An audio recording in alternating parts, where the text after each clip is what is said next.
Hello, and thank you for joining me today on what is a very cold January morning here in the UK.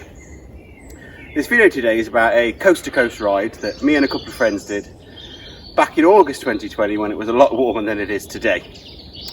We started on the west coast of England at Bowness on Solway, and we made our way along Route 72, which vaguely follows the route of Hadrian's Wall, over to the east coast of England and finished up in Tynmouth. If you're going to have a go at this route, I'd recommend that you use the Sustenance website to help you with the route planning. I was able to take Route 72 from that and using Strava, able to plan the route and get it programmed onto my Garmin. And that was a big help during the day, using the Garmins for navigation. A big shout out to my Uncle Nick, who was our support driver for the day. He drove us up to the start point at Bowness on Solway, which is about a 4-hour drive. And then he spent the day driving along the route, catching up with us halfway when we had a lunch stop, and then met us at Tynmouth when we finished and took us back home. I'd like to show you now the route that we took using the Relive app. It's a great little app to be able to visualise the route. So I'm going to talk you through the route as the Relive app visualises it for you. So as I said, we started the ride at Bowness on Solway on the west coast of England. And the first part of the ride into Carlisle was mostly quite flat and quite open roads, open to the winds coming off the sea. Until we got into Carlisle, where there was quite a few cycle paths that wiggled their way through Carlisle. Here you can see an old railway bridge that we crossed. Leaving Carlisle, there was a few more cycle paths until we hit some quiet lanes which began the climb up into the Pennines. There were two parts that really tested me. The first after the village of Brampton, which was quite a steep little section of cycle path by the road.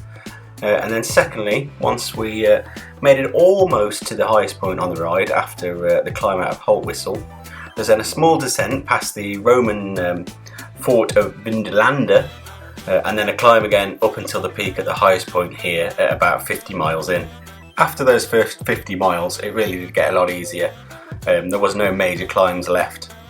So we followed some quiet roads and crossed the River Tyne here, and a beautiful river it is, and made our way to a lovely pretty village called Corbridge, where we stopped and had some fish and chips.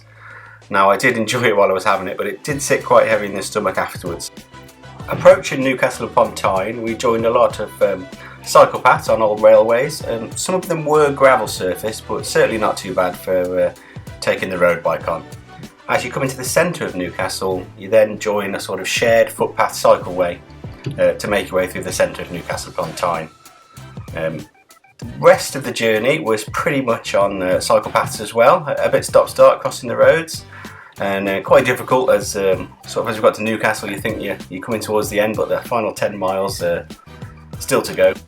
For anybody thinking about doing this ride, it's not an easy one. The climb over the Pennines in the middle of the country is difficult and there are some steep gradients, but it's definitely a rewarding ride with some brilliant views and some fantastic scenery along the way, and also you've got the history of Hadrian's Wall to soak up as you're going along. Maybe if you're thinking about doing it, if you were to do it in 2 days, you could probably take your time a bit more and enjoy it a little bit more, but we wanted to get it done in a day, and I'm glad we did. Thank you for watching today. Thank you for joining me. Ride safe and take care.